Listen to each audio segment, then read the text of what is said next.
Baik, assalamualaikum warahmatullahi wabarakatuh. Waalaikumsalam warahmatullahi wabarakatuh. Iya, jadi kita sudah libur panjang. Gimana nih kabarnya anak-anak semuanya?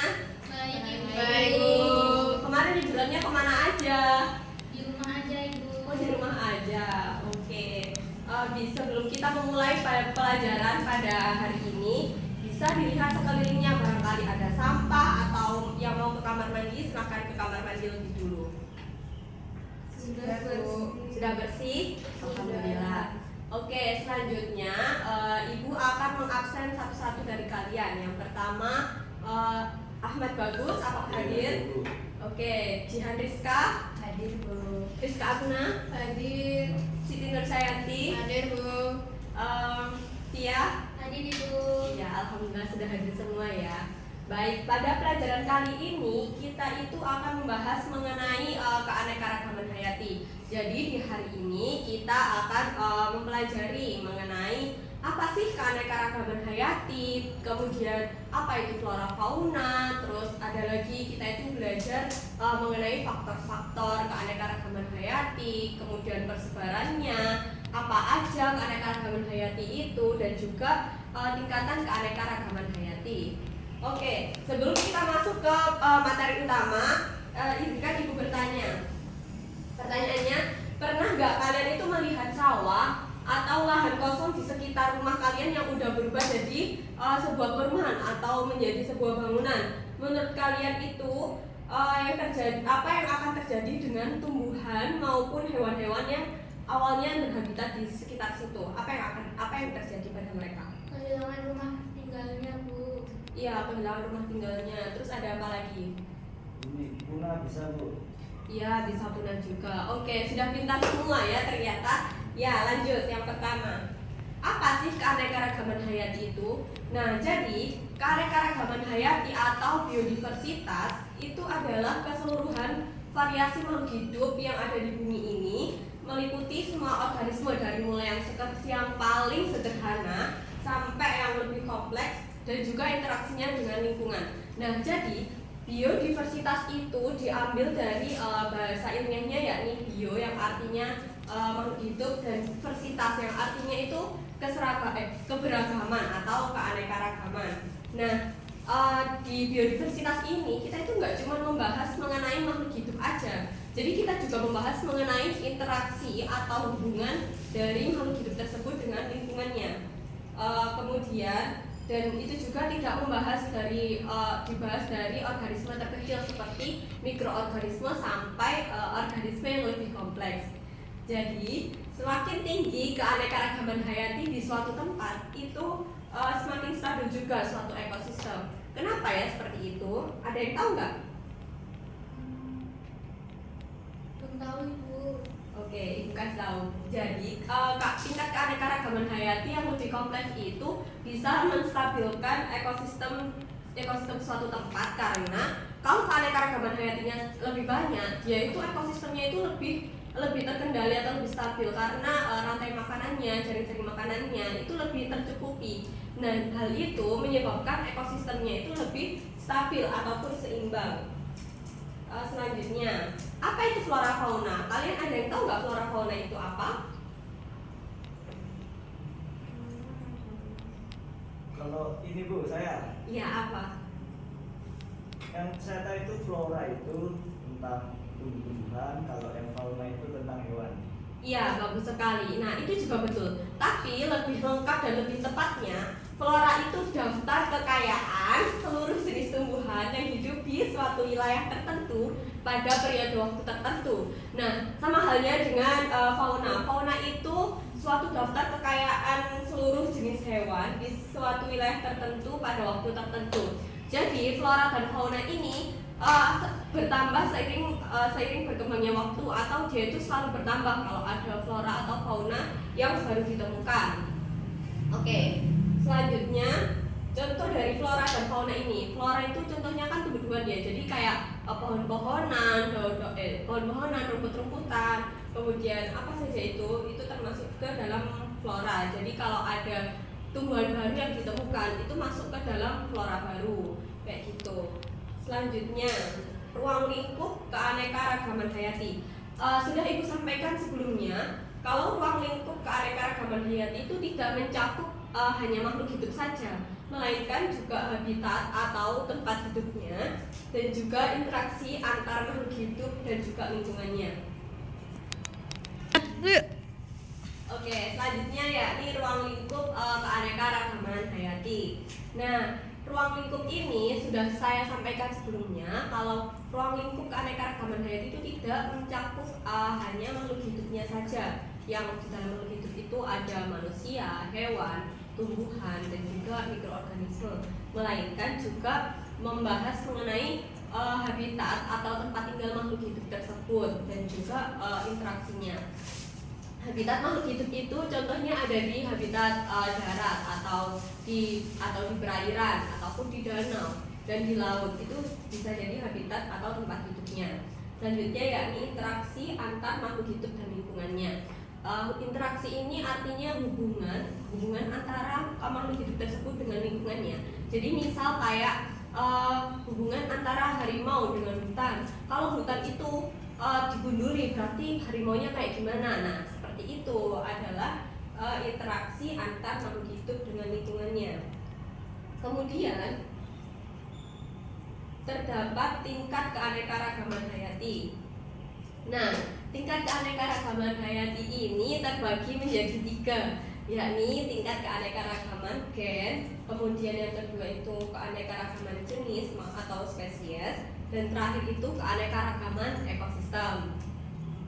Oke, selanjutnya, ya yang pertama keanekaragaman gen. Ini itu keanekaragaman yang pertama dan dia itu merupakan variasi susunan gen dalam satu spesies makhluk hidup. Jadi dia itu misal kayak dalam satu spesies seperti satu bunga mawar itu kan satu spesies. Nah, tapi dia itu beda-beda gennya. Ada yang mawar yang bentuknya itu durinya itu lebih banyak, atau ada juga mawar yang warnanya itu lebih pink atau lebih putih seperti itu. Jadi dia itu masih dalam satu spesies, cuma dia itu beda gennya.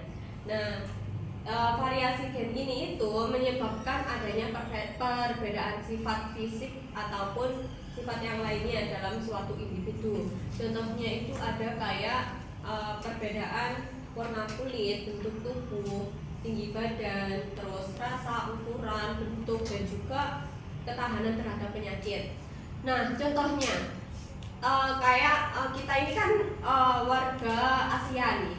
Wah, warga Asia itu terkenal dengan tinggi badannya yang tidak terlalu tinggi, yang maksudnya itu di bawah sekitar 160-an lah, seperti itu kalau cewek. Kemudian warna kulitnya itu dia itu sawo matang. Terus bentuk matanya itu lebih sipit. Kemudian apalagi ya? Dia itu bola matanya itu warnanya itu lebih coklat atau hitam. Nah, itu beda dengan sifat fisiknya manusia yang lahir atau hidup di daerah barat sana. Orang-orang barat itu tingginya itu lebih tinggi daripada kita. Kemudian warna kulitnya juga lebih putih. Bola matanya itu dia itu warnanya itu ada banyak, ada yang biru, ada yang hijau, seperti itu.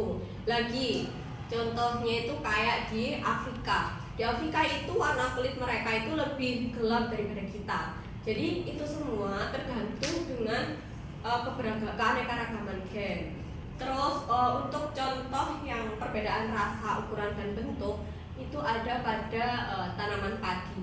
Nah, beras yang kita makan itu tentu ada perbedaannya. Misal kalian pakai beras dari padi Jereng atau Pandanwangi. Nah, mereka itu beda dari bentuk, rasa maupun baunya. Jadi ada satu padi yang bentuknya itu lebih panjang daripada padi yang lainnya, bentuknya bulat-bulat. Ada juga padi itu yang baunya lebih harum daripada yang lainnya, kayak gitu. Contoh lainnya kayak apa ya? Contoh lainnya itu kayak mangga. Mangga itu ada yang rasanya lebih manis, contohnya mangga mana lagi ya kan? Atau ada lagi mangga itu yang dalamnya kayak ada madunya yang disebut mangga madu. Jadi mereka itu tetap sama dalam satu spesies, cuman dia itu ada bedanya dari sifat fisiknya kayak gitu. Nah, ini dia contoh dari keanekaragaman tingkat gen. Nah, bisa kalian lihat ini keanekaragaman gen pada ayam. Tuh ada ayam kampung, ayam kate, ayam petelur, ayam tetangga. krakatawa. Mereka tetap satu spesies ayam, cuman mereka itu beda sifat fisiknya. Kayak contohnya ayam petelur, dia itu menghasilkan telur yang lebih banyak daripada yang lainnya.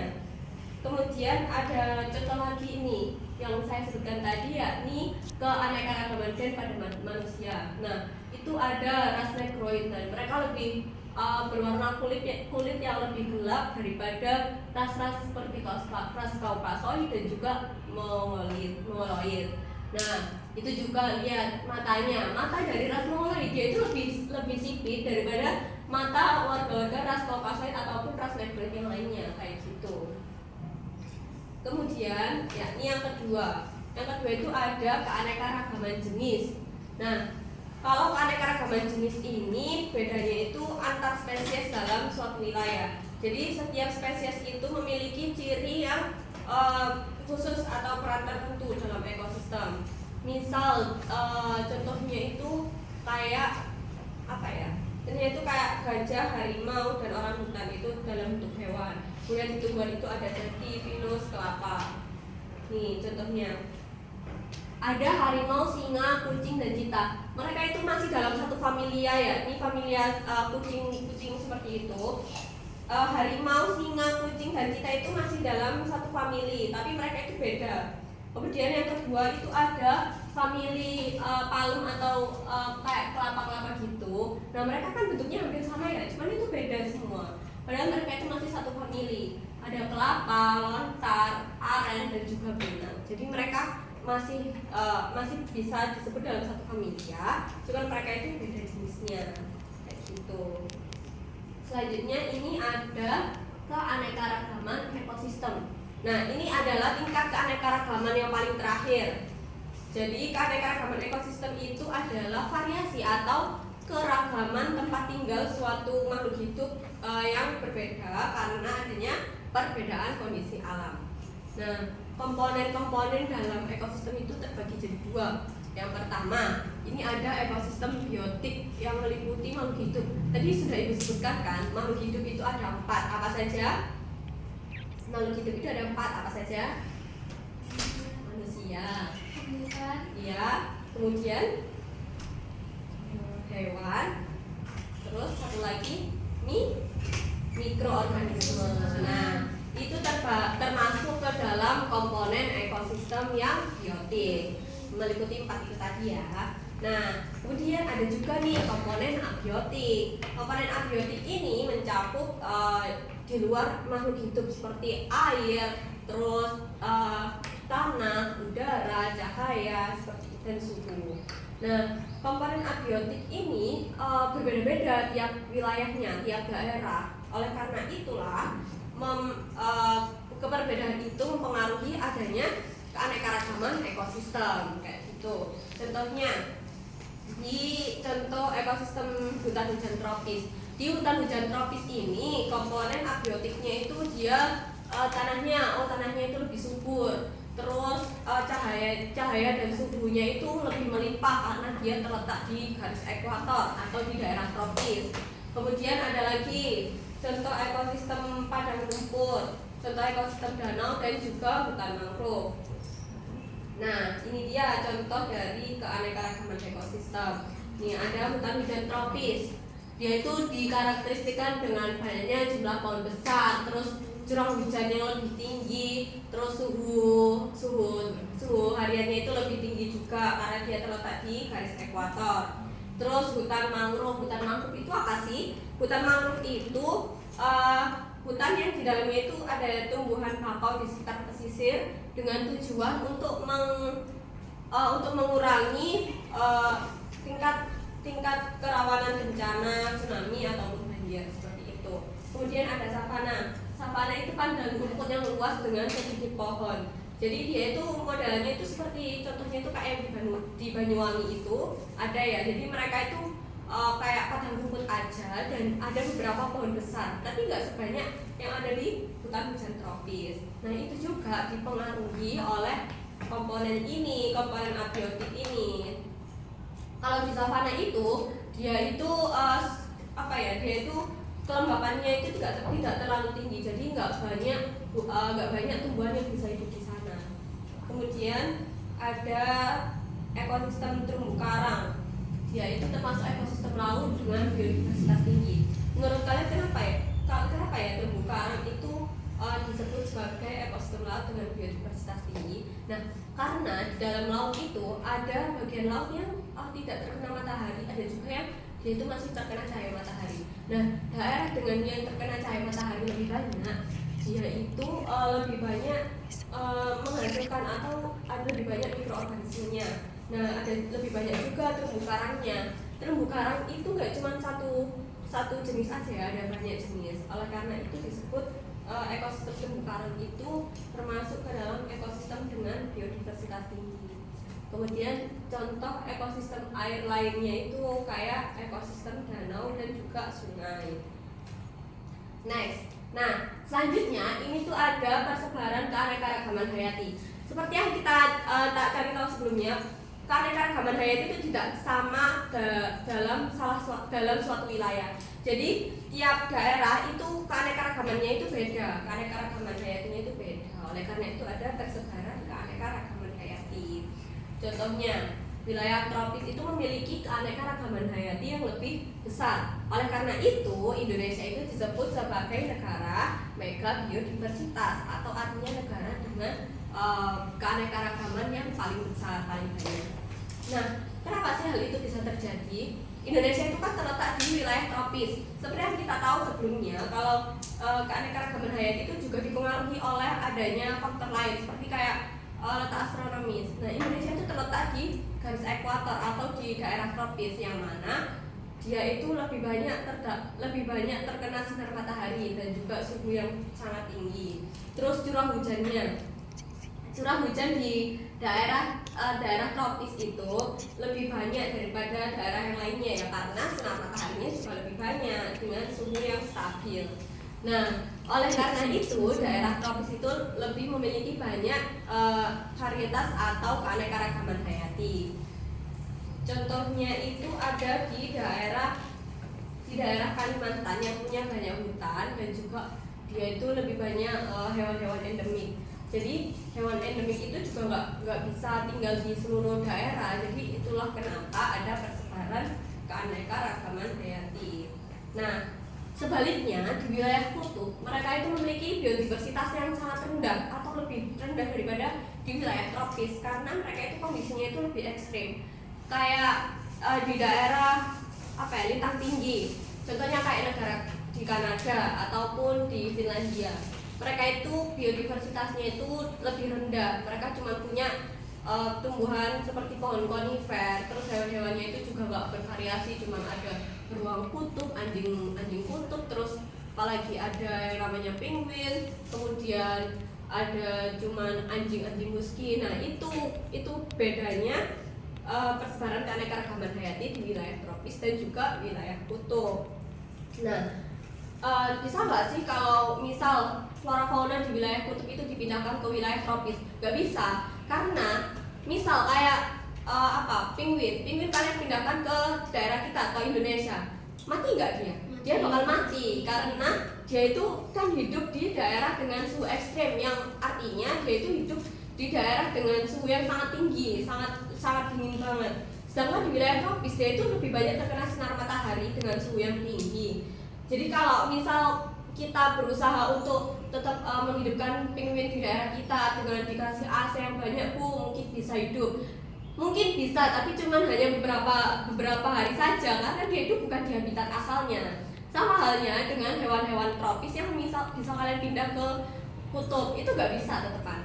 Dia nggak bisa beradaptasi dengan suhu ekstrem di wilayah kutub. Karena apa? Contohnya kucing kalian pindah ke wilayah kutub, bisa nggak? Dia itu bulunya kecil, bulunya itu cuma dikit tipis. Misal taruh di wilayah kutub, dia pasti kedinginan dan mati kayak gitu. Beda kayak hewan-hewan kutub lain kayak beruang kutub, dia punya bulu yang lebih tebal, jadi dia itu lebih tahan terhadap suhu dingin.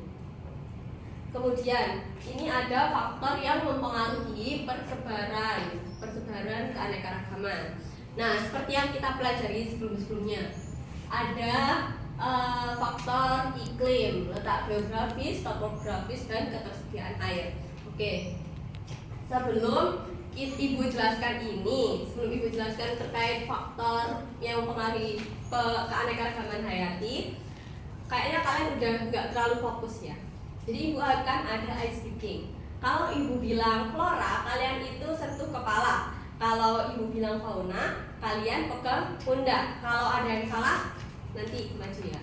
Nanti Ibu kasih pertanyaan. Oke, yang pertama, ayo semuanya fokus. Sudah fokus? Oke, 1, 2, 3. Flora. Ya, fauna. Fauna. Flora. Fauna. Flora fauna. Fauna fauna. Iya, pintar. Ini sudah fokus semua ternyata. Oke, lanjut. Itu ada yang pertama itu faktor iklim. Nah, seperti yang Ibu jelaskan sebelumnya, faktor iklim itu dia yang paling berpengaruh di sini karena dia itu juga mempengaruhi ekosistem. Dia sangat mempengaruhi segala kehidupan di ruang lingkup keanekaragaman hayati tadi.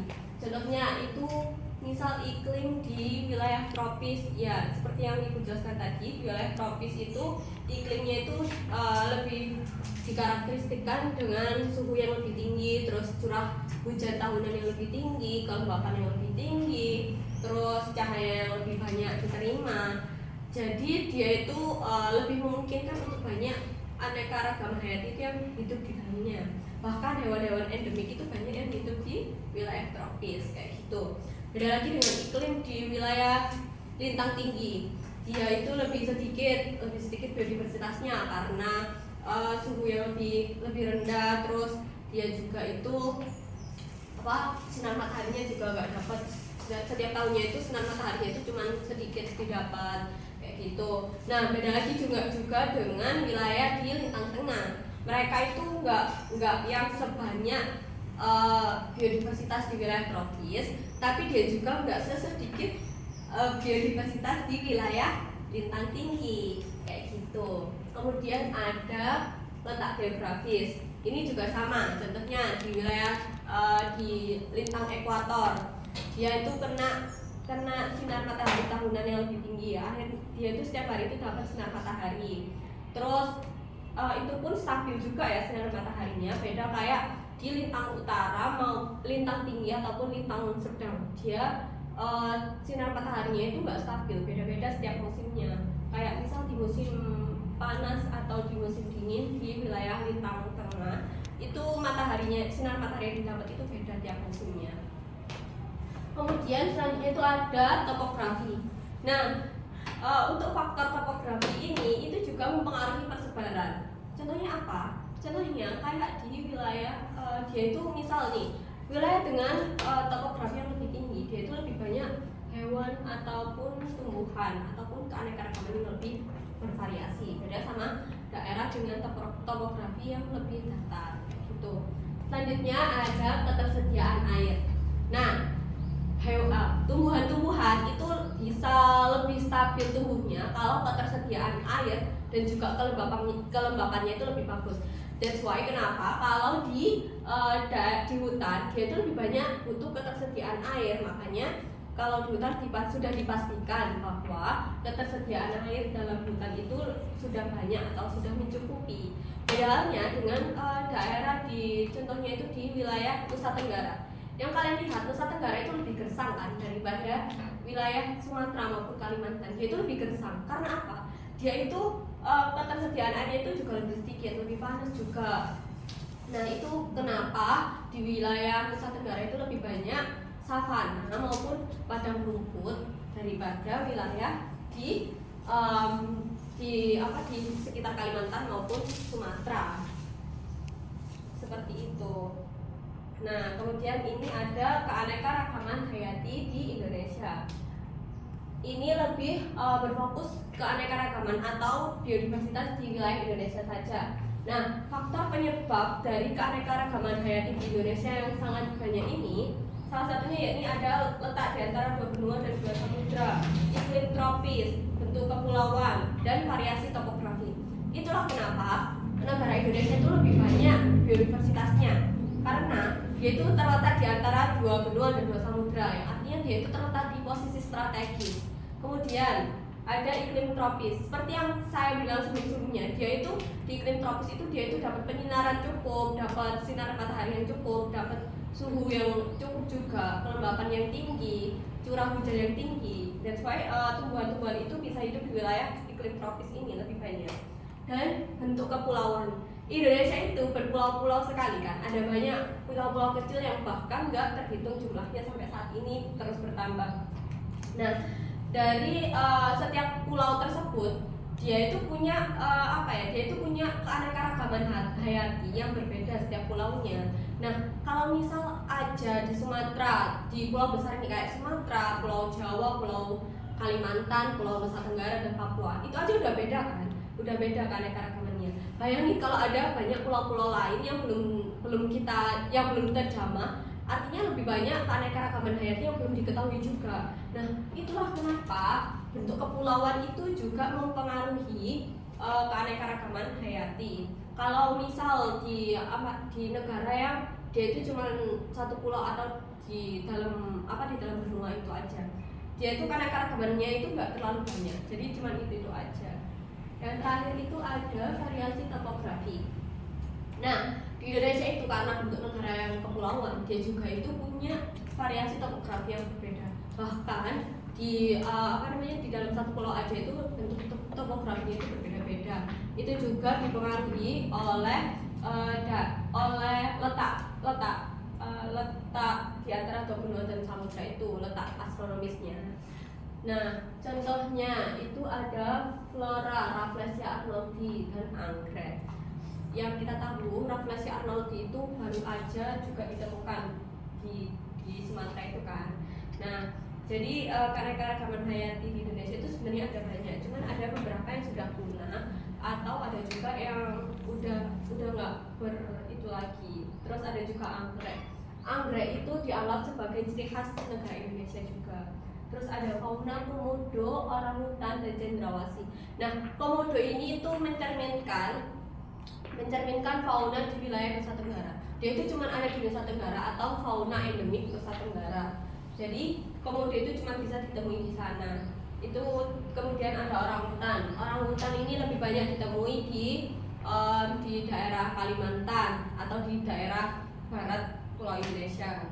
Kemudian cendrawasih ini cuma bisa ditemukan di Papua atau di Pulau Papua. Dia bisa ditemukan di sana karena Pulau Papua itu masih dalam satu paparan dengan Australia. Nah, itulah kenapa flora fauna di daerah Papua itu lebih banyak mirip dengan wilayah Australia daripada Indonesia yang lainnya. Dia punya corak yang lebih berwarna kayak gitu, lebih cantik.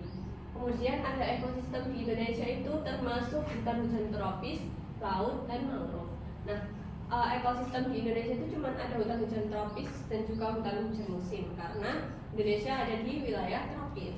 Selanjutnya ada laut juga. Nah, ekosistem laut di Indonesia itu sangat tinggi loh guys, karena Indonesia itu termasuk negara dengan laut yang lebih luas daripada pulaunya, karena dia itu negara kepulauan. Kemudian ada juga ekosistem mangrove. Oke.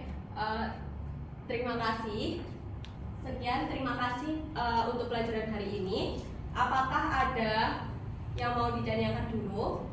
Belum. Oke. Jadi dari pelajaran hari ini, apa sih yang kita pelajarin? Biodiversitas, keragaman hayati. Iya, apa itu keragaman hayati tadi?